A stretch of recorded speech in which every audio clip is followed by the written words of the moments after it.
Greetings and salutations, everybody. Welcome to this episode of For Your Consideration, being recorded on Sunday, August the 7th, 2011, here in Hollywood, California. I had no sleep last night. There are remarkable sized bags under my eyes, and I know Soul is going to give me a really hard time for this entire episode. I feel like I should get credit for not mentioning it yet. Yes. So, I feel like you should lose credit. So these things are staying on my face for this show. We are joined by mostly by our regular gang of idiots. Starting to my immediate left, she's a staff writer for ScreenRant.com, also for Think Hero, AMC Theaters, Jennings Roth Cornett. To her left, he is a movie marketing producer, Mr. Soul Video John Green. To my right, he is the senior editor of ThinkHero.com, Mr. Dennis Zen. And we are joined today by a very special guest, a guy who, I was thinking about this earlier today as I was driving in. You were thinking of me. I was. Last night, too. That is the reason why I was up until 4 a.m. And why he had nocturnal emissions. I've actually been trying to get you on a podcast probably for... I think it's fair to say years. I've tried at different points to get you on a podcast. I was playing hard to get. Tom, so he's editor over at Hollywood.com. Thomas Loop. Tom, thanks for joining us. Good to be here. And we have a bunch of things to talk about today. We're going to talk about the J.J. Abrams and Star Trek II news that came out. We're going to talk about Green Lantern. We're going to talk about the new Superman. But there's a couple of films, major films that opened up this past weekend that we should talk about. And of course, those two are Planet of the Apes and the new comedy, The Change-Up. Let's start with The Change-Up. And I'm going to throw this out there first, and then we're going to go around the table. It's not often that I have a completely opposite opinion of what the general critic community consensus is. No, like sometimes there'll be movies that are really, really praised, and I'll say, oh, it was pretty good. Or sometimes there are movies that are going to be really slammed, and I'll say, well, I don't think it's as bad as people are saying it is. So never that far off. But The Change-Up is one of those movies that has gotten completely hammered by critics. Completely hammered, and I don't care. I think this is a fucking brilliant, hilarious movie. And I know that puts me in the complete minority, and I'm always right, so I have no problem saying it when it's not the popular opinion. But I fucking love this movie. I'll go into more detail about why, and I know this is not a popular opinion at this table either, but I'm going to start to my left with Jenny Joth, who we've never actually talked about this film. So anyway, your thoughts overall on The Change-Up?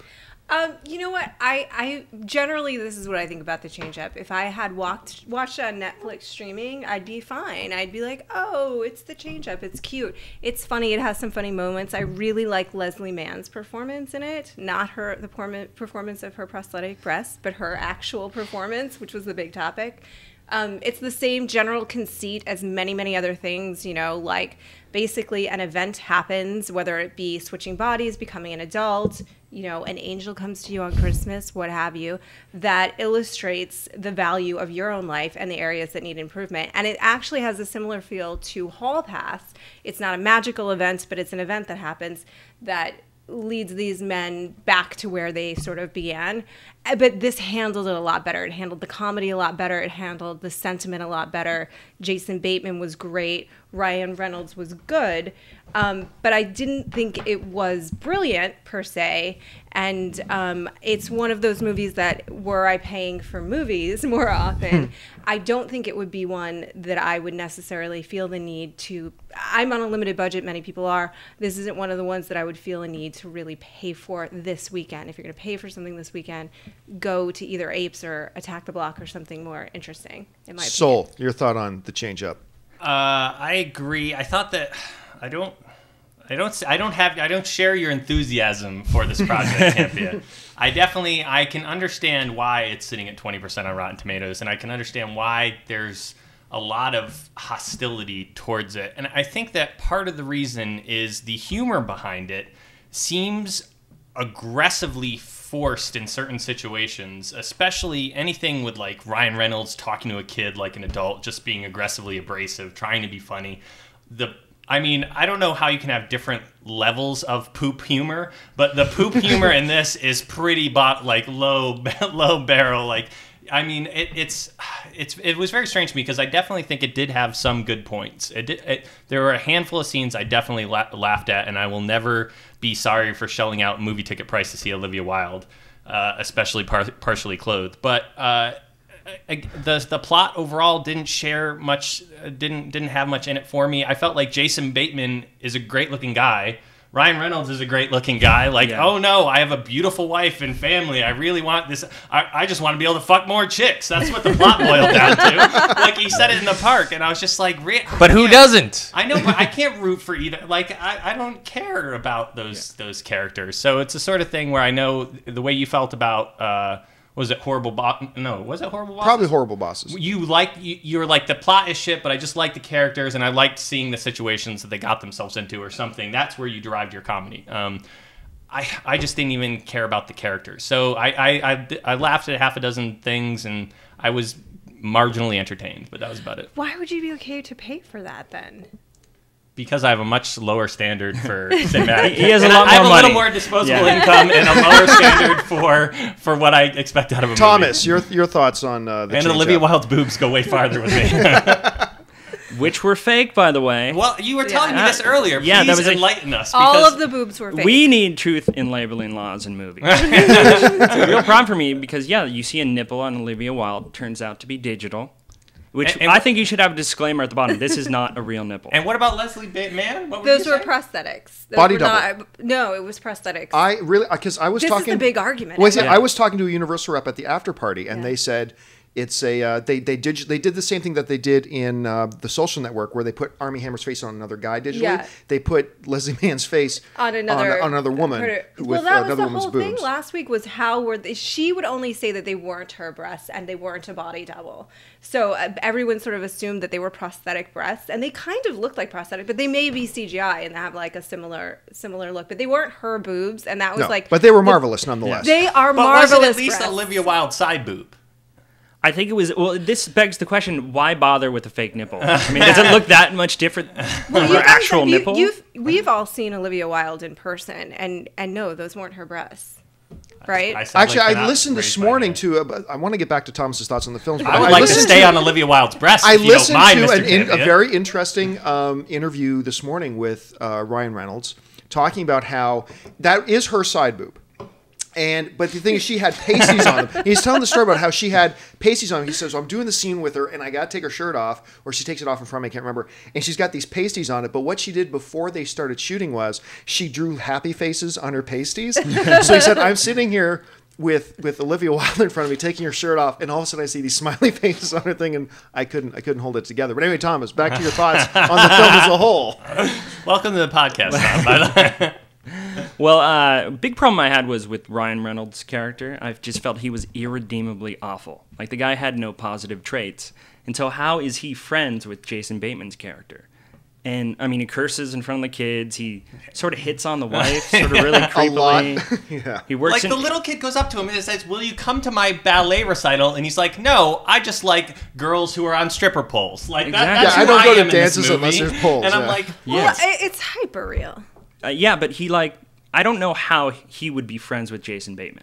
Well, at all. Didn't they go to college together? Yeah, they explained that they've been friends since childhood. Yeah, something like that. But it still doesn't. But even after the switch, once you find out your friend works in porn and has a pregnancy fetish, not porn, Lorno, light porn, and has a pregnancy fetish, you would not want this man around your children. You would not want him around your wife. You'd be. Get this guy away from me as much as possible. He would have put some distance between that friendship at some point in his adult life. Well, it seems like there is distance. You know, he didn't invite him to the party. No, but I mean, even after the change. Like, after the change where Ryan Reynolds, in the body of Jason Bateman, is living in his house, I would be like, get this guy out of my house. Wait, they changed bodies? This guy's I just thought they were both awful people throughout the movie. Maybe I missed a scene. I did doze off for like 2.5 minutes, but... And I love Jason Bateman, so I always give him the benefit of the doubt. So I guess I laughed a little bit at his stuff, but other than that, it was almost spiteful, the movie. It just painted such a grim picture of marriage and family. Is that a lot of movies? Yeah. Dennis, your thoughts on the film? Frankly, lately, yeah. I found it enjoyable. I liked it a lot more than Horrible Bosses. The story's cliche, and it's like not that, great, but I laughed. Sometimes they definitely did go over the top a bunch of times where they were trying a little too hard. But, I think it was enjoyable. Yeah, if it was a rental, I'd be fine with it. You're, I think we've gone around the table here, Campy, and I don't think you've quite reached the enthusiasm that you started with. I think it's slowly descended. Well, no, I think he thought... I know nobody else likes this movie as much as I do. I acknowledge that. See, one of the things, I had an argument online this week about, somebody just completely bashing the movie simply on the basis that this isn't original. Well, fucking course it's not original. The body switch movie has been done 1,000 times. But for me, on that just visceral humor level, for me, it worked. I don't know if it's because I've had friends with like lots of babies and I've had to watch them a lot. I don't know if it's because I'm married and some of them aren't. I don't know, whatever. But I found that it hit really, really well when it came to the humor, the ridiculousness of the humor. But I'm sorry, when Ryan Reynolds says... Canadian too? Yes, he is. I feel like there's a reason why it's connecting. But when he says, when I think it was Ryan Reynolds, I can't remember if he's still in his own body or not, says to the woman or about the woman, I want to strap you to my face and recite the alphabet. That makes me laugh. I mean, that's funny. This is the whole scene with the babies in the kitchen. The babies in the kitchen with the various kitchen items. Yeah. Oh. I laughed my ass off. So for me, it worked on that level. So, but babies in mortal danger. Yes, that makes so you laugh. funny. It's the most. I mean, all film is subjective, but the most subjective thing of all things in film is humor, of course. So it's gonna strike each of us differently. So I loved it. I'm actually surprised that none of you, except for maybe Thomas, I thought all of you would have hated it. No, but I'm glad. My opinion is probably closer to yours. Right. I mean, I didn't think it was brilliant, but I thought it was funny enough. Too long though. Even I'll say enough. on the negative side, it's for a comedy, it's way too long.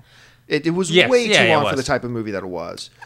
What's interesting is that you think it paints such a grim picture of marriage, because I actually thought it painted a fairly pleasant and realistic picture. I mean, when Leslie Mann is speaking to Ryan Reynolds, and mistaken who he is, she's saying things that I've heard my married girlfriends say about their relationships, almost verbatim, which is essentially that their husband is caught up in all of these other things and forgot about them, forgot that she was there, and isn't paying any attention anymore. Well, see, that's a bad marriage. No, that's realistic. It's one of the pitfalls in marriage. Problems. That's the thing. It's one of the pitfalls in marriage that sometimes you'll fall into, and you've then got to come move on out. from. You got to recover from and move on from. There are many challenges in marriage. Fortunately, I have the world's most awesome wife, so I haven't had those yet. This was one thing, John. Your wife, Anne, who genuinely is one of the most awesome chicks on the planet.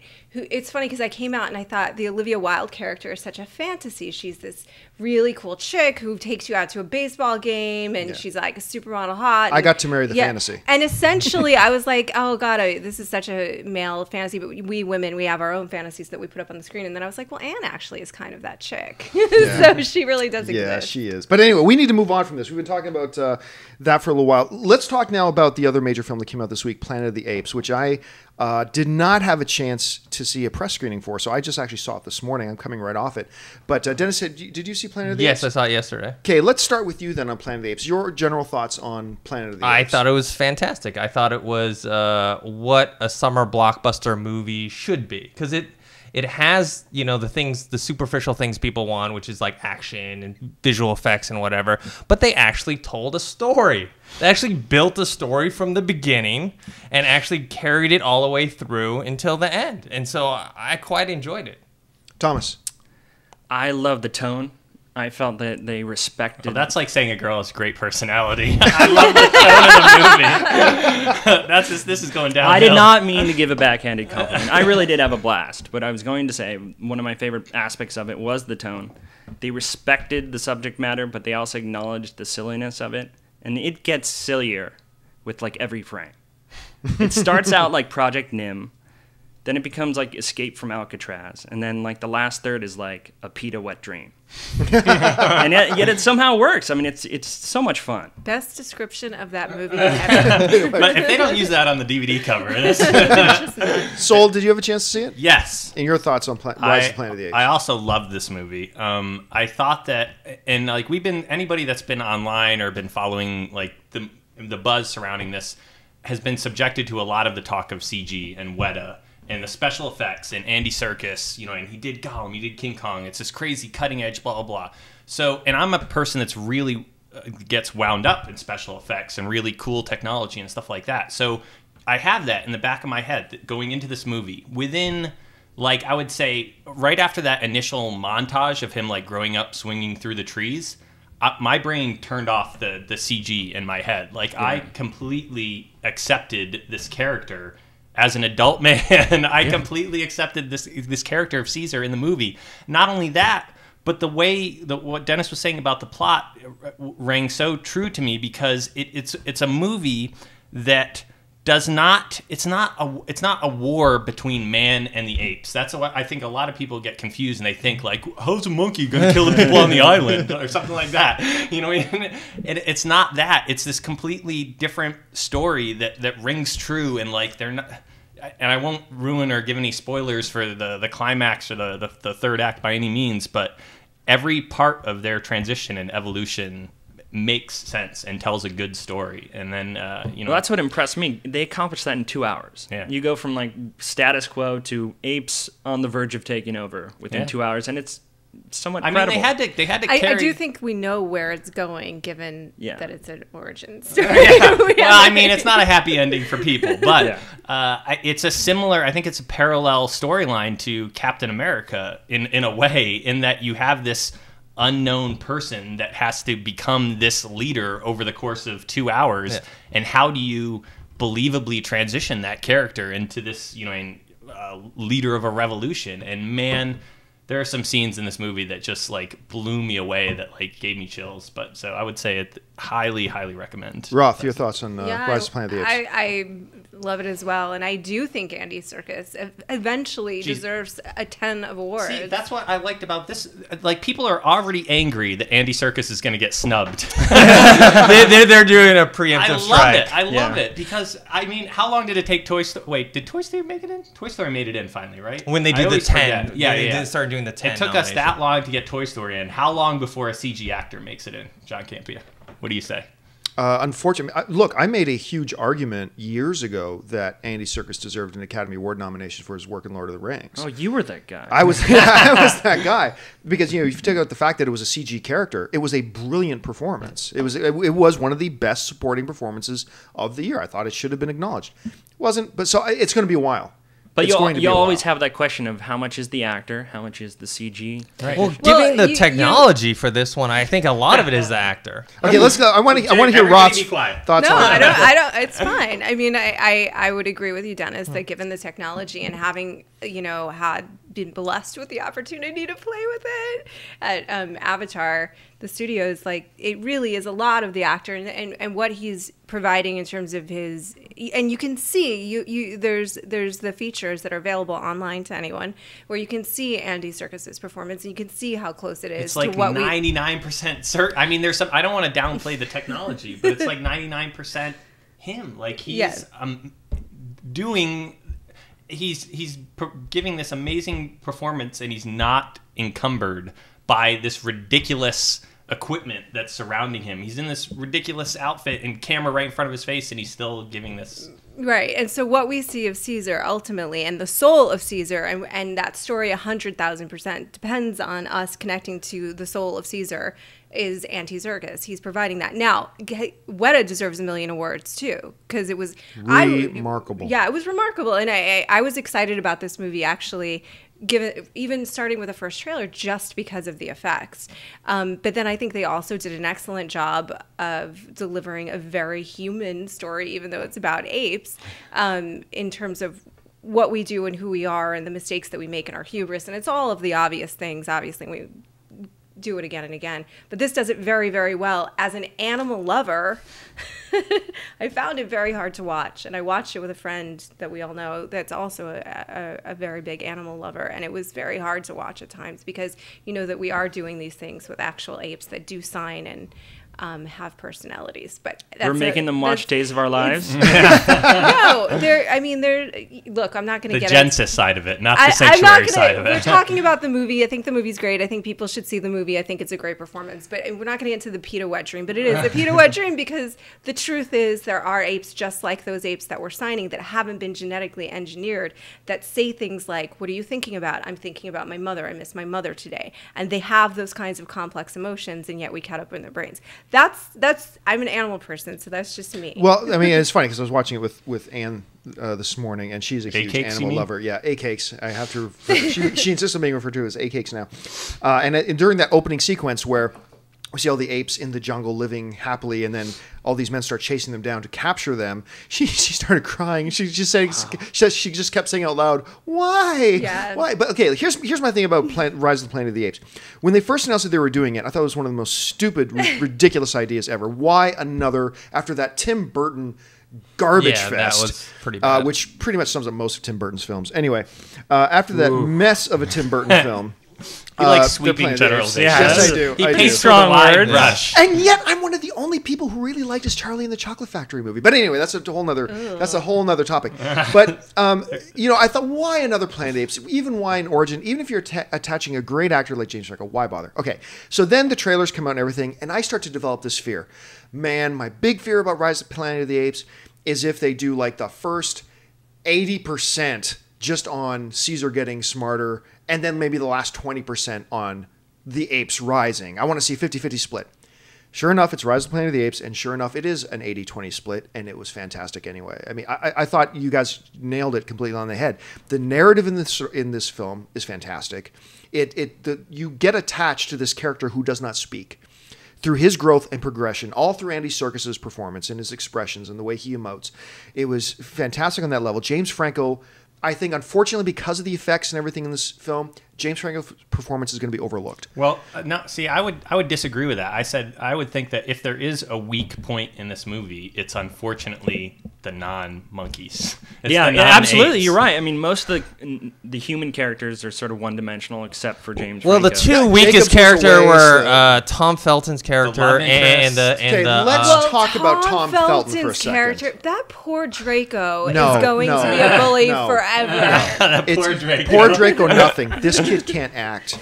I mean, we all saw it in Harry Potter as he got older that this kid was not growing into his career. He's a terrible actor. We saw it in spades in this film. I'm sorry, he is. Every time he opened his mouth, it looked like Draco. It looked like, and it was painful to hear him speak. He was so bad.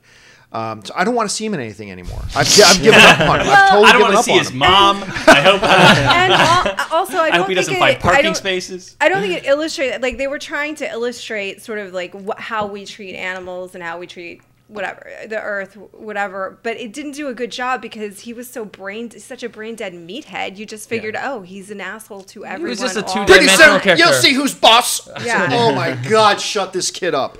Yeah, nothing. I just couldn't stand it. And also, I think that James Franco's boss was also those two characters very, very one-dimensional. I run a business, not a petting zoo. Exactly. Yeah, so really. Money. You know, you get more cliche. Like seriously. Yeah. Jonathan Lithgow was brilliant, by the way. Yeah, I think it goes Caesar, Lithgow, and then just crap. And the rest of the apes. I mean, if you think about the dynamics of those relationships, if you think about him and the orangutan, it sounds funny, but him and Caesar and the orangutan, they had an entire history that was created in like the 15 minutes of film time.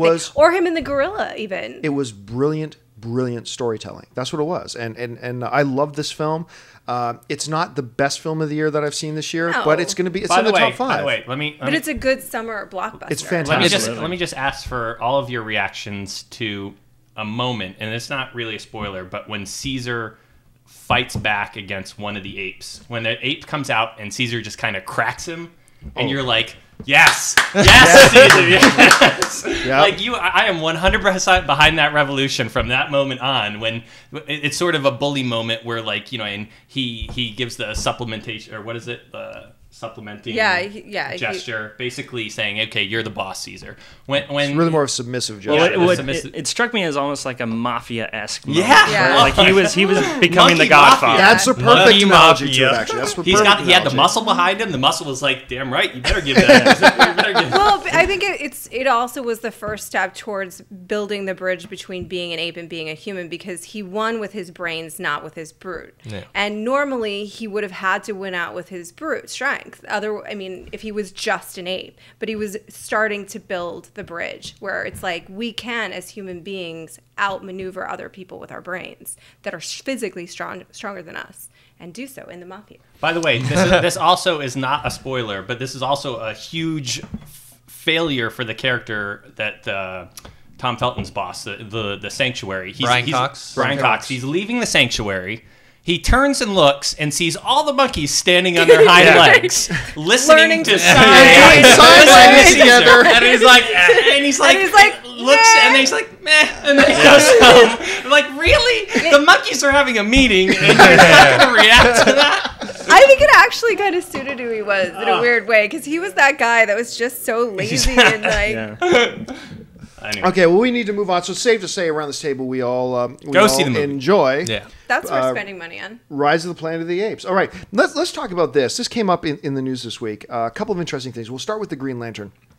We've talked about Green Lantern a bunch on this show, with some varying opinions about Green Lantern, but generally we all agreed across the board that it, at the very least, was a disappointment. Of course, we didn't get Thomas's opinion on that before. Maybe it's your favorite movie of the year. I don't know. It was not my favorite movie. So it came as a surprise to some people that Warner Brothers has come out and confirmed they are going to do a Green Lantern 2. To someone like me, I think this is good news because, as I expressed, even though I was disappointed in the film, I thought there was enough elements there that if they built upon the positives, I would be interested in a sequel. So I'm kind of glad they're going to do another one. Doesn't mean I love the first one. But with that being said, the Warner Brothers executive this week said, and I'm paraphrasing a bit, but the direct words were darker and grittier. And when talking to him about it, basically what he said was this. He goes, we saw from the opening weekend numbers that people were interested in the Green Lantern. Now, of course, he was referring... We saw from the second weekend numbers that they hated the movie. That's exactly the point, that the word of mouth got outdrop. But he kind of tried to stay focused on the positive. And he said, we saw from the opening weekend, basically, that people were interested in this. So we think we have enough there to move forward, but we understand that it's got to be darker and grittier. Now, to a lot of people... when they hear in terms, those phrases, darker and grittier, in relation to a comic book movie, they all get kind of geek wet. They're like, yes, darker and grittier, darker and grittier. Geek wet. But here's my... that image is just revolting. Thank you so much. There's a lot of geek wetness at Comic-Con. Yes. So here's my thought on this, and then I want to go around the table and get your guys' thing. The problem with Green Lantern... the feminine? I'm just so curious. Why aren't they getting geek hard? Because all geeks are girls. Oh, guys, yes, geeks have vaginas. So you know what? The image in my head when I say geek wetness was basically a guy creaming himself. But hey, that's besides the point. That's another amazing image. The problem with Green Lantern, I thought, in this film, and we talked about this when we reviewed it, wasn't the fact that it wasn't dark enough, that it wasn't gritty enough. The problem with the Green Lantern was twofold. In some places, it just got too silly. And I thought the biggest problem of the film was everything they did on Earth. I mean, I thought everything they did away from Earth on Oa, and when they were just dealing with the Green Lantern Corps, and when they were just dealing with Parallax, I thought it was fairly strong. But you had this female character who was just a complete waste. Whenever she spoke or was on screen, I felt like all the momentum the movie had, if it had any, came to a screeching halt. It was a useless side story that was given prominence in the entire movie. The problems with the Green Lantern was not the lack of darkness and grittiness of it. I don't think, because if you ignore the real problems of this film, I think, and just add make it darker and grittier, then you're just going to get a darker and grittier pile of dog shit as opposed to a lighter and more fun pile of dog shit. Yeah. But that's just my thought. Dennis, what do you think about Warner Brothers moving ahead with the sequel and their claims that what they need to do is make it darker and grittier? I'm surprised that they're going ahead with the sequel. Yeah, grittier and darker. I think ever since The Dark Knight came out, right? The Batman Begins, everyone wants to do that. Though I will say, from what I've heard, not read, the Green Lantern comic books are actually kind of darker. There are storylines that are quite dark.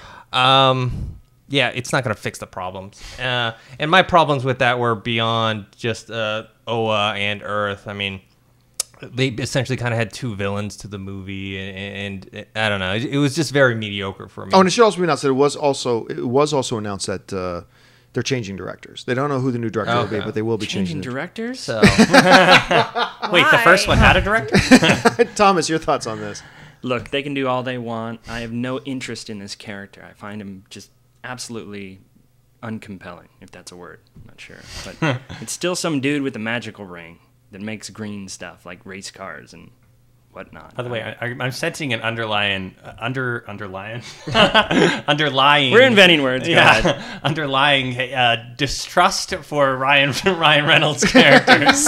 Yeah, you know what? I mean, I think that is kind of a big thing this summer. Is Ryan Reynolds' star has really fallen. I mean, this was supposed to be kind of the summer of Ryan Reynolds, and it's been kind of a bust.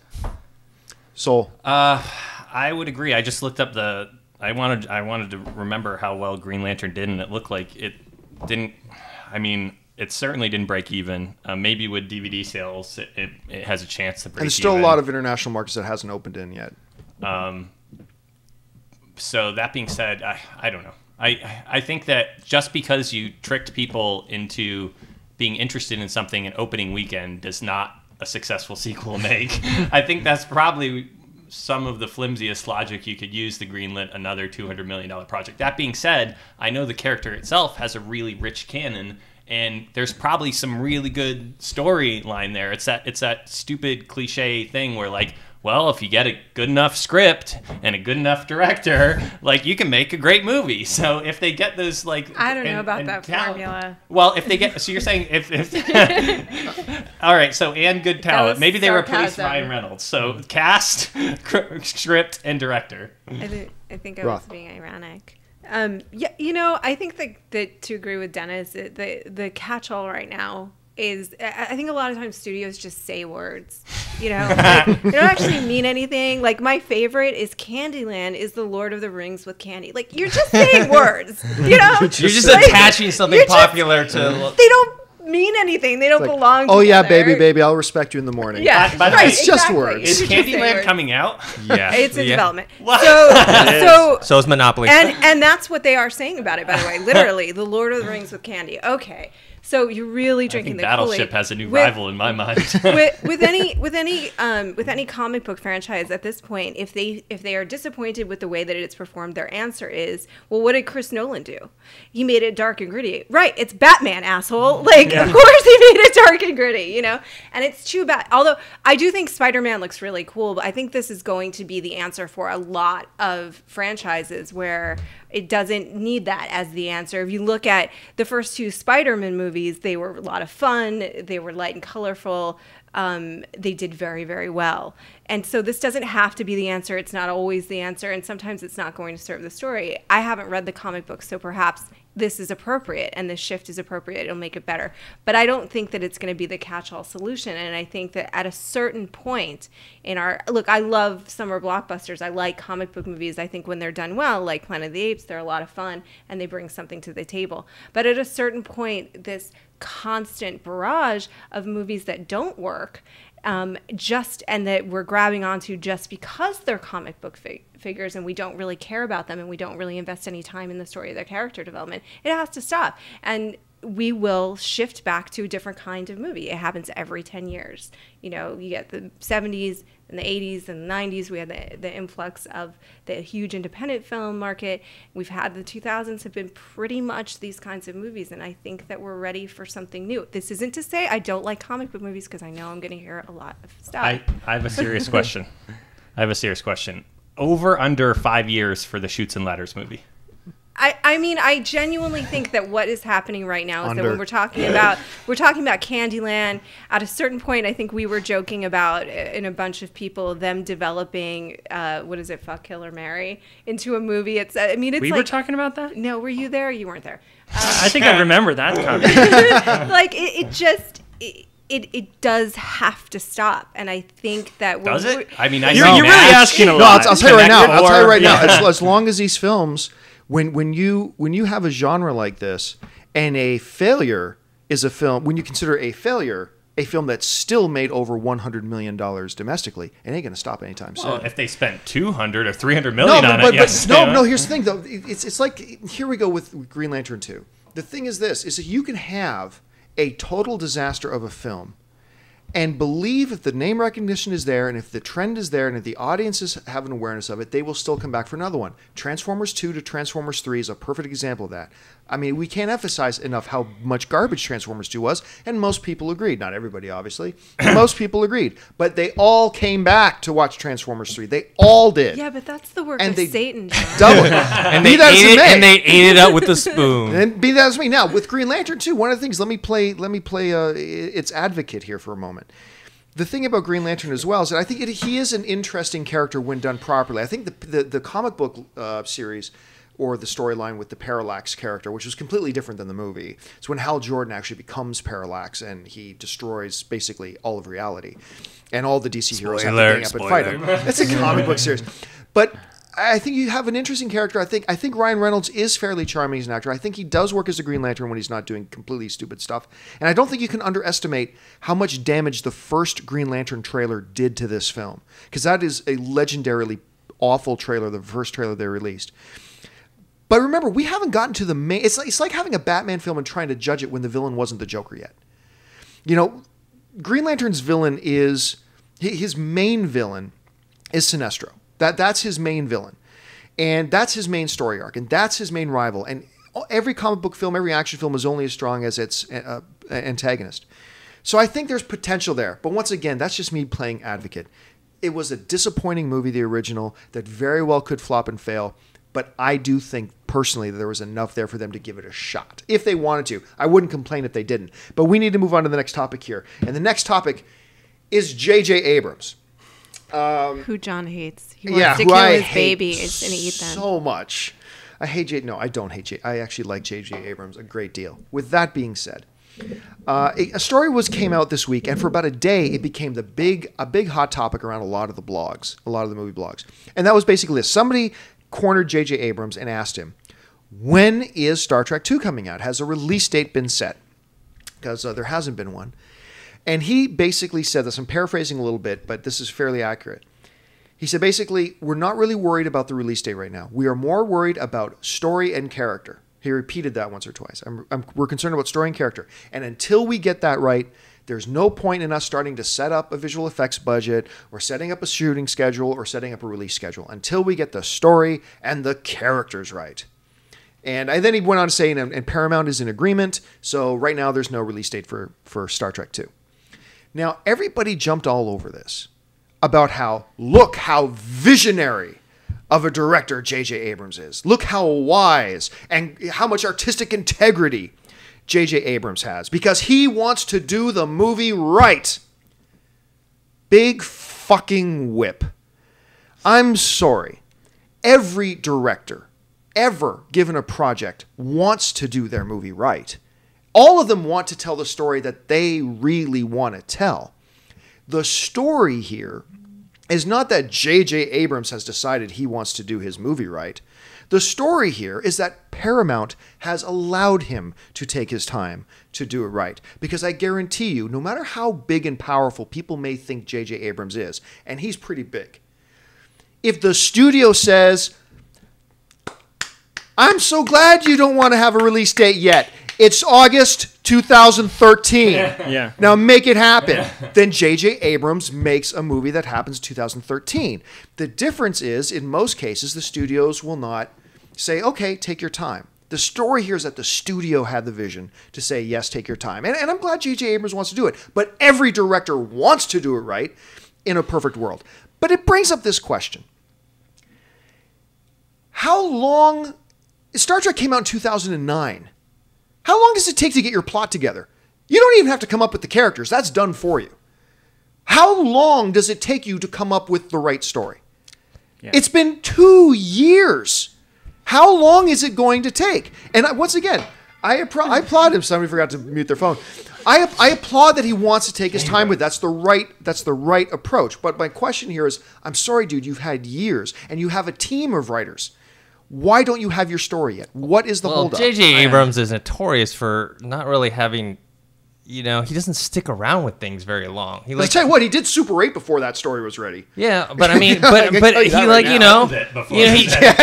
created Lost and then he left, after the first year. And He does that all. He did that with that Fringe as well. Showrunners do that a lot. I mean, Joss Whedon did that. He left Buffy to go do Angel, but not after 1 year. No, not after 1 year. But I mean, I don't think it's that. He had already had Felicity in the bag. He already had Alias in the bag. This wasn't. He was already on track with being the person. And frankly, he really, in a lot of ways, should be the guy that really just develops the general idea. I mean, not necessarily as a feature film director, but in terms of television series. Yeah, but he's a feature film director now. But wait. But I'm talking about in terms of television series, he is that person that has a vision for a project, lays out the groundwork, and then if we look at Fringe, it's great. You know, they're doing just fine without him. Yeah, I mean, so is Lost, but it's you know, it's just, I'm just saying that might be one of the reasons. I like J.J. Abrams a lot. I'm just saying that might be one of the reasons and why let me highlight here that 2. I'm not being sarcastic on J.J. Abrams here, because J.J. Abrams just said what the facts were. It was the blog sphere that kind of jumped all over this and made it some big hoity-toity thing that J.J. Abrams did not do. So when I'm sounding kind of sarcastic here, it's not against J.J., it's against the fluff we made up. Thomas, your thoughts on this? I think there's got to be another story here. Yeah. I think he's been strangely non-committal throughout this whole thing about whether he's going to direct it, when they're going to start shooting. I'm wondering if it's maybe some sort of negotiating tactic. Maybe he wants a little more money or a bigger budget. It just strikes me that there's got to be something else going on. Yeah, I would say that, as with anything in Hollywood, especially things reported in interviews, you almost have to take it with a grain of salt, because there's a lot of chess pieces on the board, and he could be covering, in a different story, or whatever. I think there's two sides to this. One is, there could very well be a different story behind the scenes that none of us are privy to or familiar with. Two, I agree with the first part of your statement by saying that just because you want to do your movie right does not make you a visionary. It's like the men who get applauded for, making alimony payments or child support bills. So I'd be like, yeah, of course you're fucking supposed to do that shit. You shouldn't be lauded as a hero because you're doing what you're supposed to do. So I don't know. Well, let me interrupt just for a second. Let me ask Thomas this. Would it be fair for me to say that another way of, in a much less PC way, and correct me if I'm wrong, are you essentially saying it's possible here that J.J. Abrams could be holding Star Trek hostage? Yes, because everyone knows he's the only guy for this project. I mean, they can't go out and find another director, because he's credited with basically the first film's success. I mean, it was sort of a mess going in. There are a lot of talk of reshoots and script problems, and he was able to cobble something together that ended up being a huge hit. Personally, I thought it should have been nominated for Best Film of the Year in 10th place on the Oscar list, but I thought it should have been nominated. Anyway, Roth. Well, to your point in terms of, people shouldn't be lauded, I guess, for doing what they ought to be doing anyway, but how many for-hire directors are there out there that really don't care? I think that we're making a lot of, they care to some degree, clearly, otherwise you're not going to be in this industry, right? But people have different levels of integrity and different levels of passion. You can see it on the screen. And they sort of make their choices. Somebody has some cachet, they can start to make some choices, and sometimes they do. So probably there is another story. However, people didn't do 8 hours a day on a film set until Woody Allen said, guess what? I'm Woody fucking Allen. I'm doing 8 hours a day. And he could. I'm sure that's an exact quote, too. And I'm sure I'm Woody fucking Allen. I'm doing it. Goddamn hey, you're not supposed to hook up with your stepdaughter. But I'm Woody fucking Allen. If you want to look at it a different angle, too, is that think about the amount of pressure that J.J. Abrams is under to deliver on this sequel. So 2 years, really, when you're doing other things as well, is not that long of a time to say, look, the whole freaking world is looking at me on this thing to deliver some kind of magical unicorn out of my ass. So very painful. Well, we're not asking for nobody said they were asking for a finished, completed project, but to say that, we still don't have the story right. 2 years with a team of writers and you don't have your story right yet? Really? You're J.J. Abrams. Look, you land on the planet, you make out with a green chick, right? You get some triples in your shit, and then you vote for the next star system. Not to keep bringing it back to this, but I mean, how long was it between Transformers 1 and Transformers 2? And the whole pitch going into that, the whole pitch, that was his pitch. That was his pitch. His pitch going into it was, okay, we didn't take the time on the second one. They didn't give me enough time, but we really nailed down the story here. You couldn't quite make it through. Yeah, but that was 8 months after the second one came out. I mean, they were in production. They were in pre-production on Transformers very soon after that was done. Look, the long and short is this. I think it's great that J.J. Abrams wants to do it right because he did such a... I don't think you can emphasize enough how magnificent of a job, because remaking Star Trek, and it's not really a remake, I don't know how you define it, but doing another Star Trek the way he did it took incredible vision, it took incredible balls, and took incredible talent. And I think that was a next to impossible task, and I think he did it as well as it could have possibly been done. That being said, I don't buy this whole thing about, oh, the story's not ready, or I don't buy it. Well, it's not only just the success of the movie. The movie was very successful. It was he re-energized the entire franchise. Completely breathed life into a dead franchise. That's why, they're willing to wait for him. That, and the power of a franchise in Hollywood these days is ridiculous. So if the studio senses that, like, this is the key to this lock, to these, and this $1 billion, whatever, Which probably one of the reasons why Warner Brothers has not been willing to give up on the Green Lantern thing, really. Yeah. We're going to make a franchise out of this. We're going to give you 2 and 3 whether you fuckers go. Hey, listen, with all that being said, we were going to talk about the new Superman image and the new Catwoman image, but we're already at 45 minutes, so it is time for us to sadly wrap this up. I want to thank, sitting to my left, Jenny's Roth Cornett. Thanks, Roth. Thank you very much. Mr. Johnny Soul Video Green. I would just like to say that if you have a creative imagination, you should not read the Walking Dead comics and then a couple chapters of the Dragon Tattoo series and go to bed, because you will have some fucked up dreams. The founder and editor of Think Hero, Mr. Dennis Zen. See you guys next week. And Mr. Thomas Luke. Thanks for joining us, Thomas. Thanks for having me. And I'm the senior editor over at AMCtheaters.com. My name is John Campia. Thank you so much for joining us. Don't forget to subscribe to our podcast on iTunes. You can watch us on your television through your Apple TV or Boxy or whatever. There's a million different options you have. Just search for it. Like us on our Facebook page, facebook.com/FYC Podcast. Follow us on Twitter at FYC Podcast. I think he deserves some credit for remembering all of Yes. I recited a lot. Yeah. Because he's blazing high. That's the I'm reason. so high. That's the rumors in the comments this week are going to be like, can't be as high as a kite. So thank you so much for watching us here, and until next time, bye-bye.